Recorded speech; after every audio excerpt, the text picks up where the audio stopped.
Greek gymnasiums were an important part of Greek society. At gymnasiums, people would gather for communal events, exercise, and education. The word gymnasium comes from the Greek word gymnasium, which means to exercise naked. Ooh la la! This is because the Greeks used to exercise in the gymnasium entirely nude. Boxing, doing equestrian events such as chariot riding, doing pentathlon events such as disc throwing, tossing javelins, jumping, running, and wrestling, such as we see today in our modern version of the Olympics. The Greek philosopher Plutarch wrote about it in his book Plutarch's Morals, Ethical Essays. Exercise also ought not to be neglected, but we ought to send our boys to the master of the gymnasium.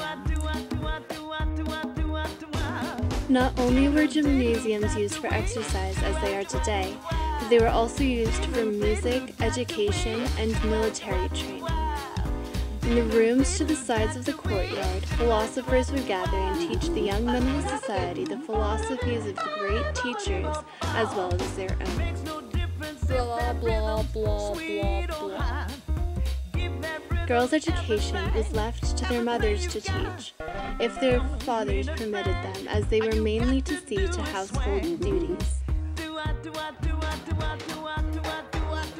Plato wrote that education was having reference to the body as gymnastics, but to the cultivation of mind, music. And the Greek gymnasium showed this to be a common belief among Greeks, as it encompassed both.